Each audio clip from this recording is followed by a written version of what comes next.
ঘটনাটি ঘটে ঝালকাঠি জেলায়। প্রায় 15 বছর আগের একটি ঘটনা। আমার মেজো আন্টির ছেলের সাথে ঘটনাটি ঘটে। ভাইয়া তখন সবেমাত্র হাই স্কুলে উঠেছে।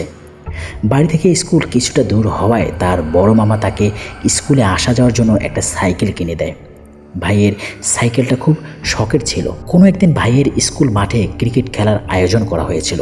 ক্রিকেট খেলতে বা খেলা দেখতে সে খুবই পছন্দ করত। স্কুলটার একটু বর্ণনা দিয়ে দেই। স্কুলের সামনে ছিল একটা বড় মাঠ এবং মাঠের পাশেই 3 মাথার খাল, মানে 3টা খাল এক জায়গায় এসে অ্যাডজাস্ট হয়েছে। আর স্কুলের পেছন দিকটা ছিল বিশাল জায়গা জুড়ে একটি ঘন জঙ্গল। সচরাচর কেউ ওখান দিয়ে হাঁটতো না, কিন্তু পথটা সহজ হওয়ায় অনেকে সেখান দিয়ে যাতায়াত করত সময় বাঁচানোর জন্য। আর দেখা যেত প্রায় স্কুলের ছেলেরা একসাথে ছুটির পর 4-5 জন মিলে ওই পথ দিয়ে আসা যাওয়া করতো দিনের বেলায়। একদিন স্কুল মাঠে খেলা হচ্ছে, ভাইয়া সাইকেল নিয়ে যথারীতি খেলা দেখতে চলে যায়। অনেক লোকজন হওয়ার কারণে সে সাইকেল রাখার জন্য স্কুলের পেছন দিকটা চলে যায়। একটা সুপারি গাছের সাথে সাইকেল লক করে রাখে। খেলা দেখতে দেখতে প্রায় সন্ধ্যা হয়ে যায়, আর সে সাইকেল আনার জন্য একাই ওই জঙ্গলের ভেতর চলে যায়। মাগরিবের আজানের কিছুক্ষণ আগে সে সাইকেল নিয়ে বাসায় চলে আসে। সমস্যাটা শুরু হয় আজানের সময়। আজান হওয়ার সাথে সাথে সে একটু অস্থির আচরণ শুরু করে। বালিশ দিয়ে কান চেপে রাখে, বাইরে বের হয়ে আসতে চায়। আজান থামাতে বলে, মনে হয় যেন ও পাগল হয়ে গেছে, কিছুটা অস্বাভাবিক আচরণ শুরু করে দিয়েছিল। তখন ভাইয়ার মা অনেক বকাবকি করে যে এখন পড়তে বসতে হবে, তাই নাটক শুরু করেছে। কিন্তু সে কোনো ক্রমেই থামে না। আজানের শেষে খাটের কর্নারে চুপচাপ বসে আছে, কারোর সাথে কোনো কথা বলছে না, একাই হাসে।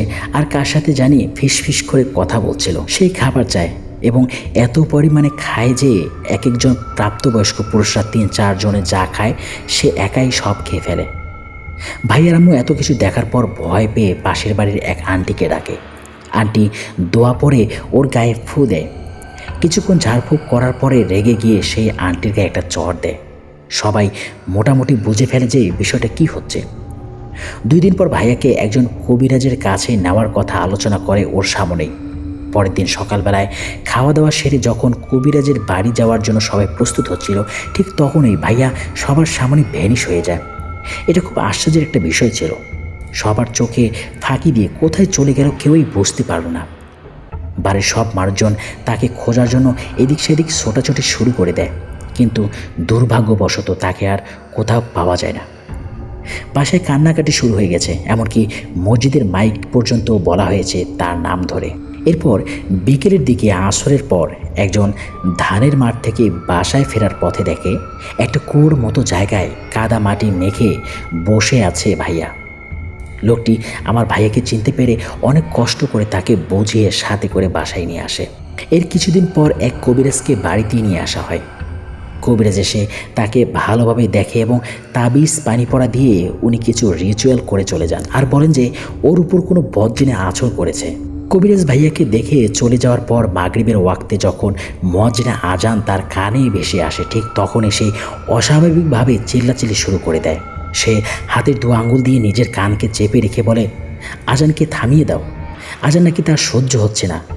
বাড়ির লোকজন সবাই ভয় পেয়ে যায়। তাকে নিয়ে কি করবে কোনো কিছুই বুঝতে পারছে না। পরের দিন ভাইয়ার স্কুল থেকে তার কিছু ফ্রেন্ড এবং টিচাররা তাকে দেখতে আসে। ভাইয়া তাদেরকে দেখে সবার সাথে বাজে বিহেভ করতে থাকে। কেউ কোনো কিছু প্রশ্ন করলে তাকে বাজেভাবে গালিগালাজ করে এবং তেড়ে আসে মারার জন্য। ভাইয়ার এই খারাপ আচরণ দেখে বাড়ির মানুষ আর সহ্য করতে না পেরে কবিরাজকে আবার খবর দেওয়া হয়।